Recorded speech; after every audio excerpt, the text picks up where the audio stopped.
Hello दोस्तों, welcome to Uttarakhand समाधान। दोस्तों देखिए, टेस्ट सीरीज़ का आज हमारा भाग है 136, जो कि आने वाले आपके जितने भी एग्ज़ाम्स हैं, बीडीओ हो, बीपीडीओ हो, पटवारी हो, करेंट सहायक हो, या आपके आने वाली जो फॉरेस्ट गार्ड की भर्ती है उससे संबंधित, तो सभी में आपके काम आने वाला है। तो दोस्तों वीडियो को अंत तक ज़रूर देखें, और जहाँ पर भी दोस्तों कुछ गलती हो दोस्तों ज़रूर आप लोग कमेंट करें। और दोस्तों वीडियो को दोस्तों अधिक से अधिक शेयर करें और लाइक करें और कमेंट करें।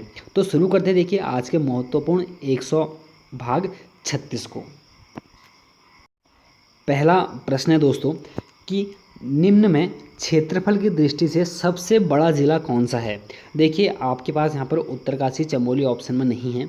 आपके पास हमारे उत्तराखंड के 4 सबसे छोटे ज़िले हैं। इन्हीं में से आपने दोस्तों ढूंढ के बताना है कि सबसे बड़ा ज़िला कौन सा है।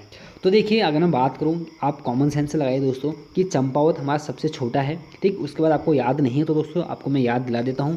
देखिए चंपावत का जो हमारा क्षेत्रफल है दोस्तों वो हमारा 1766 है। उसके बाद दोस्तों अगर आप याद करते तो रुद्रप्रयाग का याद कर लीजिए, इसका है हमारा 1984। और उसके बाद दोस्तों हम जाते हैं बागेश्वर पर 2246, ठीक है, 2246। फिर हम आते हैं दोस्तों हरिद्वार में 2360। तो देखिए दोस्तों जो निम्न में से हमारा जो सबसे बड़ा जो जिला है वो हमारा हो गया है हरिद्वार। और उत्तराखंड में दोस्तों सबसे छोटा जिला हमारा बनता है वो है चंपावत। 1766 इसका हमारा क्या है, कुल क्षेत्रफल है। देखिए दोस्तों दूसरा प्रश्न है, बहुत अच्छा प्रश्न दूसरा भी, कि वर्तमान में राज्य मुख्य सूचना आयुक्त या राज्य सूचना आयुक्त कौन है। तो इसका जो सही हमारा आंसर है दोस्तों वह है हमारा AJP ममगई। देखिए आपके सामने देखिए दोस्तों एक अभी हाल ही में हमारे जो मुख्य सचिव हैं उत्तराखंड के वो भी चेंज हो चुके हैं। उनका नाम है हमारा सुखबीर सिंह संधू। और दोस्तों आपको यहीं तक नहीं जानना है, आपको ये भी जानना है कि वर्तमान में हमारे जो मुख्य आयुक्त, मतलब कौन से आयुक्त, राज्य सेवा अधिकार आयोग के जो हमारे अध्यक्ष हैं वो हमारे DS गर्ब्याल जी हैं। और विजय कुमार बिष्ट दोस्तों हमारे वर्तमान में जो हमारे राज्य मानवाधिकार आयोग है उसके हमारे अध्यक्ष हैं। और देखिए तीसरा प्रश्न है कि पाली भाषा के बौद्ध साहित्य में उत्तराखंड क्षेत्र के लिए कौन सा शब्द प्रयुक्त किया गया है। तो दोस्तों बौद्ध साहित्य की यहाँ पर बात चल रही है, वो भी पाली भाषा में। आपको पता है दोस्तों बौद्धों की जो हमारी भाषा थी वो पाली थी। और इसमें दोस्तों उत्तराखंड के लिए, उत्तराखंड क्षेत्र के लिए जो शब्द प्रयुक्त में किया गया है वो है हमारा हिमवंत।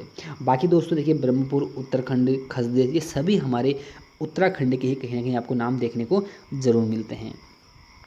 चौथा प्रश्न है कि राज्य में पहली सदी ईसा पूर्व में अमोघभूति की मृत्यु के बाद इस क्षेत्र में किसका अधिकार हो गया। तो देखिए दोस्तों अमोघभूति हमारे सर्वाधिक प्रतापी राजा थे। और अमोघभूति प्रकार के हमें सिक्के देखने को मिलते हैं दोस्तों, और जो कि रजत और हमारे ताम्र दोनों में होते हैं। और दोस्तों अमोघभूति हमारे ऐसे व्यक्ति थे जिनका हमारा सीमा विस्तार सर्वाधिक क्षेत्र में हमारा फैला हुआ था। ठीक, अब जब बात करते हैं कि हम अमोघभूति की, तो अमोघभूति के बाद दोस्तों जो इस क्षेत्र पर हमारा अधिकार हुआ था वह दोस्तों हमारा हुआ था शकों का। तो इसका हमारा C आंसर हमारा सही है। और पांचवा प्रश्न हमारा कि हरिद्वार में कौन सी विधानसभा सीट, देखिए अच्छे से पढ़िए, हरिद्वार की कौन सी विधानसभा सीट अनुसूचित जाति के लिए आरक्षित नहीं है। दोस्तों ऐसे प्रश्नों आप जरूर ध्यान दें जहाँ पर है और नहीं है। तो इसका जो सही हमारा आंसर है दोस्तों वह हमारा है देखिए खानपुर, क्योंकि देखिए ज्वालापुर और झबरेड़ा और भगवानपुर ये दोस्तों सभी सीटें हमारी क्या हैं, हमारी विधानसभा के लिए आरक्षित हैं, वो भी हमारे किसके लिए, अनुसूचित जाति के लिए। कुल दोस्तों अगर हम बात करें कि उत्तराखंड में सर्वाधिक विधानसभा की सीटें कहाँ आरक्षित हैं, तो दोस्तों हमारे हरिद्वार में हैं, जिनकी कुल हमारी संख्या हमारी 11 है। और छठा प्रश्न दोस्तों आपके सामने कि राज्य में उप जिलों की संख्या कितनी है। तो दोस्तों राज्य में जो हमारी उप जिलों की संख्या है दोस्तों, उप जिले दोस्तों बोलते हैं तहसीलों को। ध्यान देना कि उप जिले जो बोला जाता है तहसीलों को बोला जाता है। और कुल उनकी जो संख्या दोस्तों हमारी वो है 110। बहुत अच्छा प्रश्न दोस्तों, आप लोग नोट करते हुए चलें। सातवां प्रश्न है कि राज्य में जनता द्वारा अपनी समस्याओं को ऑनलाइन दर्ज करने हेतु 26 जनवरी 2013 से संचालित वेबसाइट का नाम क्या है। देखिए दोस्तों एक तो आप बहुत अच्छा प्रश्न है, एग्जाम में यही आपसे पूछा जा सकता है कि राज्य सरकार द्वारा जो जनता की जो समस्याओं को जो ऑनलाइन दर्ज कराने की जो प्रक्रिया शुरू हुई थी यह कब शुरू हुई थी। तो ध्यान देना आपको, वो दिन था दोस्तों हमारा 26 जनवरी 2013। अब दोस्तों उस वेबसाइट का नाम क्या था, आपको ये बहुत जरूरी है जानना। तो इसका जो सही हमारा आंसर है दोस्तों वो था हमारा डी, समाधान UK.gov.in। दोस्तों इंपॉर्टेंट क्वेश्चन है, आप लोग नोट कर लें दोस्तों, जिसको नहीं पता है दोस्तों एक बार जरूर इस तरफ ध्यान दें। और 8वां प्रश्न दोस्तों कि राजनीतिक चेतना के लिए पंडित गोविंद बल्लभ पंत द्वारा हैप्पी क्लब की स्थापना अल्मोड़ा में कब हुई थी।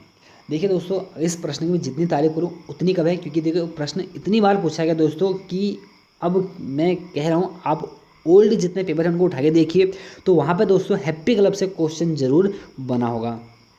जब बात करता हूँ मैं हैप्पी क्लब की दोस्तों, तो इसकी स्थापना दोस्तों हमारी हुई थी 1903 में। इसका 20 का आंसर हमारा सही है। और बात दोस्तों ये होती है कि हैप्पी क्लब की स्थापना कहाँ पे होती है दोस्तों, ऐसा क्वेश्चन बनता है, ध्यान देना, वो हमारा है अल्मोड़ा। और दोस्तों एक है हमारा हुक्का क्लब, बहुत महत्वपूर्ण दोस्तों, वो भी हुक्का क्लब भी हमारा, ध्यान देना, हुक्का क्लब हमारा जो बना था दोस्तों वो हमारा बना था 1906 में, और बना तो दोस्तों भी हमारे अल्मोड़ा में ही। और दोस्तों जो हमारे अल्मोड़ा की जो रामलीला होती है वो हुक्का क्लब के द्वारा ही हमारी संचालित होती है। और दोस्तों जो उत्तराखंड की हमारी जो रामलीला है वह दोस्तों हमारी अल्मोड़ा शैली की ही है, आप ये भी साथ में ध्यान रखते हुए चलें। और 9वां प्रश्न है कि वीर चंद्र सिंह गढ़वाली को गढ़वाली की उपाधि किसने दी थी। बहुत अच्छा प्रश्न दोस्तों। देखिए पेशावर कांड से हमारे किस्सा खाने बाजार से संबंध है। वीर चंद्र सिंह गढ़वाली का दुपट्टा 18 गढ़वाल राइफल्स का संबंध था। एग्जाम में दोस्तों हजारों बार प्रश्न बन चुके हैं। तो जब बात हम करते हैं कि वीर चंद्र सिंह गढ़वाली को गढ़वाली की उपाधि किसने दी थी, तो दोस्तों इसका सही हमारा आंसर होता है वह है ए, महात्मा गांधी जी। और दोस्तों एक और बेहतरीन क्वेश्चन यहाँ से ये बनता है कि वीर चंद्र सिंह गढ़वाली का मूल नाम क्या था। तो दोस्तों वीर चंद्र सिंह गढ़वाली का जो मूल नाम है दोस्तों, कहीं पर आपको देखिए चंद्र सिंह भंडारी मिलता है, कहीं पर आपको चंद्र सिंह नेगी मिलता है, लेकिन अब जो आयोग दोस्तों मानता है वो चंद्र सिंह भंडारी को ही मानता है, ध्यान देना। और जब बात हम करते हैं दोस्तों कि चंद्र सिंह गढ़वाली के पेशावर कांड से खुश होगा दोस्तों, अगर उत्तराखंड में दोस्तों अगर गढ़वाल दिवस मनाने की शुरुआत की थी वह थे दोस्तों हमारे मोतीलाल नेहरू। और दोस्तों 12 जून को दोस्तों हमारे इनकी ही याद में दोस्तों वीर चंद्र सिंह गढ़वाली की याद में कोदिया बगड़ में दोस्तों हमारे दूधा तोली के अंतर्गत हमारा कोदिया बगड़ पड़ता है, उनकी वीर चंद्र सिंह गढ़वाली की याद में तो प्रतिवर्ष यहाँ पर मेला लगता है। और देखिए 10वां हमारा प्रश्न है कि सर्वाधिक तहसीलों वाला हमारा जिला कौन सा है। बड़ा आसान से दोस्तों प्रश्न है आज के लिए अच्छे प्रश्न हैं। तो बात करते हैं कि सर्वाधिक तहसीलों वाला जो कोई हमारा जिला है दोस्तों, तो हमारा वह है पिथौरागढ़। कुल दोस्तों हमारे यहाँ पर 13 जिला हैं पिथौरागढ़ के अंतर्गत। और उत्तराखंड की बात करें तो कुल हमारे कितने हैं, 110 हैं। और जब मैं बात करता हूँ दोस्तों, अगर एग्जाम बन सकता है कि जब राज्य गठन के समय उत्तराखंड में कुल कितने तहसील थे, तो आपका आंसर कमेंट बॉक्स में होना चाहिए दोस्तों। आज आपसे पूछ रहा हूँ कि जब उत्तराखंड दोस्तों बना था उस समय पर हमारे उत्तराखंड में कुल कितनी तहसीलें मौजूद थी, ठीक है, ये आप लोग कमेंट करें। जब बात करते हैं दोस्तों हम पिथौरागढ़ के तहसीलों की, तो आपको मैं थोड़ा मोटा बता दूँ। देखिए एक तो पिथौरागढ़ हो गया, मुनस्यारी, धारचूला, डीडीहाट, गंगोलीहाट, बेरीनाग, और एक बंगापानी, नोट कर लीजिए कुछ अलग से नाम है, और गणाई गंगोली, ठीक है, और देवलथल, और कनाली छिना, थल, तेजम और पाखू, ये दोस्तों हमारे पिथौरागढ़ के महत्वपूर्ण हमारी तहसीलें हैं। और वहीं पर दोस्तों हमारा 11वां प्रश्न है कि जीवित जड़ पुल किस राज्य में स्थित हैं। तो जब बात करते हैं तो जीवित जड़ पुल दोस्तों, तो हमारा सही इसका आंसर है दोस्तों हमारा है ए, मेघालय। 12वां प्रश्न है कि 10 डिग्री चैनल 2 स्थानों के मध्य है, वह कौन सा स्थान है दोस्तों। तो इसका जो सही हमारा आंसर है वह हमारा है छोटा अंडमान व कार निकोबार के मध्य, इसका डी इसका आंसर हमारा सही होता है। और 13वां प्रश्न दोस्तों, किस प्रकार की मिट्टी में तीव्र जल धारण क्षमता है और जिसे हम साधारण भाषा में स्वतः जुताई वाली मिट्टी कहते हैं। देखिए एक तो आपको यही मिल गया प्रश्न कि किस मिट्टी में तीव्र जल धारण वाली क्षमता होती है, और दूसरा प्रश्न दोस्तों देखिए प्रश्न के अंदर ही एक प्रश्न पूछा गया आपसे कि स्वतः जुताई वाली मिट्टी के नाम से हम किसे जानते हैं। तो इसका जो सही हमारा आंसर है दोस्तों वो है हमारा है बी, काली मिट्टी। देखिए काली मिट्टी को ही दोस्तों हम कपासी मिट्टी के नाम से भी जानते हैं, और रेंगुर मिट्टी के नाम से दोस्तों हम काली मिट्टी को जानते हैं। नोट कर लीजिए आप लोग, कपासी मिट्टी, रेंगुर मिट्टी, और दोस्तों बहुत से नाम है इसके, जिसमें से अगर एक आध नाम और लूँ तो ट्रॉपिकल ब्लैक अर्थ और ट्रॉपिकल सैनोजेम के नाम से भी हम काली मिट्टी को दोस्तों जानते हैं। और काली मिट्टी का जो सर्वाधिक क्षेत्र दोस्तों है वो है महाराष्ट्र, गुजरात की तरफ ज़्यादा देखने को हमें मिलता है। सर्वाधिक कौन तो दोस्तों, तो महाराष्ट्र में। और 14वां प्रश्न है कि केंद्रीय मिट्टी एवं जल संरक्षण अनुसंधान केंद्र कहाँ स्थित है? तो इसका जो सही हमारा आंसर है दोस्तों, केंद्रीय मिट्टी एवं जल संरक्षण अनुसंधान जो केंद्र है दोस्तों, वो हमारा है देहरादून में। तो इसका हमारा ए आंसर इसका हमारा सही होता है। और 15वां प्रश्न है कि भारत में टिन का संपूर्ण भंडार एवं उत्पादन एकमात्र कौन सा राज्य करता है? दोस्तों एग्जाम पूछा गया है कि भारत में टिन का संपूर्ण भंडार एवं उत्पादन एकमात्र कौन सा राज्य करता है? तो इसका जो सही हमारा आंसर है दोस्तों, वो हमारा है ए छत्तीसगढ़। और 16 प्रश्न देखिए कि प्रधानमंत्री उज्ज्वला योजना कब शुरू हुई थी? तो देखिए दोस्तों, एक तो आपको बहुत अच्छी बात जानने को मिली कि उज्ज्वला दोस्तों शुद्ध जो लिखते हैं हमारे ऐसे लिखते हैं, एग्जाम आता है ना कि कितने उज्ज्वल लिखने को, उज्ज्वल दोस्तों ऐसे ही हमेशा लिखा जाता है, ध्यान देना आप लोग। और बात हो रही कि उज्ज्वला योजना की, तो दोस्तों जो शुरुआत हुई थी हमारी वो हुई थी 1 मई 2016। और 17वां प्रश्न है कि किस पंचवर्षीय योजना में भाखड़ा नागल, दामोदर घाटी व हीराकुंड बांध परियोजनाएं 80 तत्वों में आई थी? तो दोस्तों बहुत अच्छा प्रश्न है कि किस पंचवर्षीय योजना में भाखड़ा नागल हो गया, दामोदर घाटी हो गया, हीराकुंड बांध जो परियोजना थी यह दोस्तों कब 80 तत्वों में आई थी?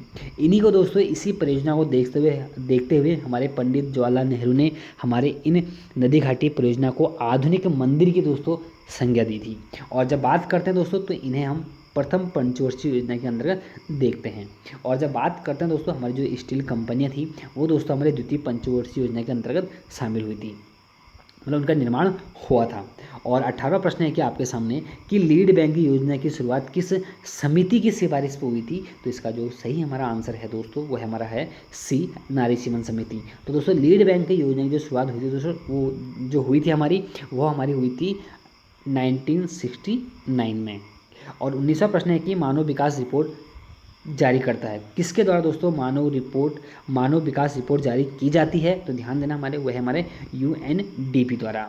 और 20वां और हमारा आज का अंतिम प्रश्न है कि भारत में गरीबी निर्धारण के लिए प्रयोग में लाया जाता है?